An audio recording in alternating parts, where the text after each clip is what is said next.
Peke sa peke, tunay sa tunay. Oo, yan ang pananaw na pilit kong isinasa buhay.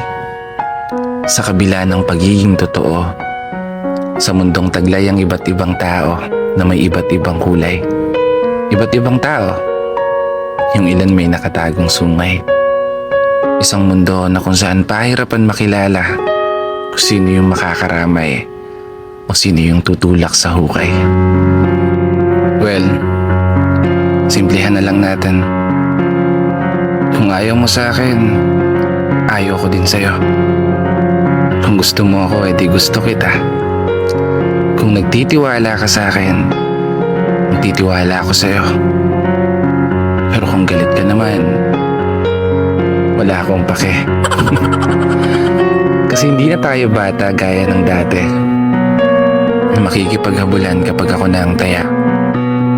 Hindi na tayo mga bata na papalakat ng iyak kapag napagkakaisahan ka ng lahat na hindi ka isasali.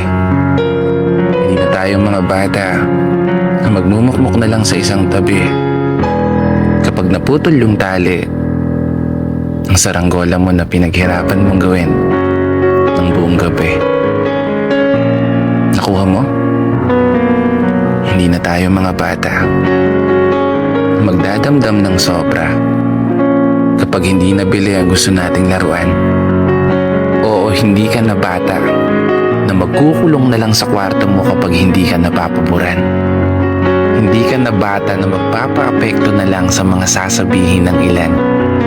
Dahil hindi ka na bata na basta na lang magpapatalo sa nararamdaman. Hindi na tayo mga bata na masasaktan kapag hindi nagugustuhan o hindi nakakampihan. Maging tunay ka sa sarili mo. Yun ang lagi mong tandaan. Huwag na huwag mong ipagpapalit ang sarili mong kaligayahan dahil lamang sa kung paano kapakitunguhan ng ilan. Sa totoo lang, hindi to tungkol sa kung sinong tunay o kung sino yung peke sa'yo.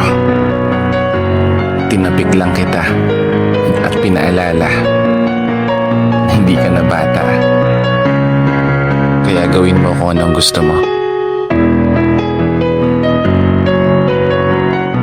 Kaya isang pagpupugay para sa lahat ng mga tao na patuloy sumasabay sa hamon ng buhay.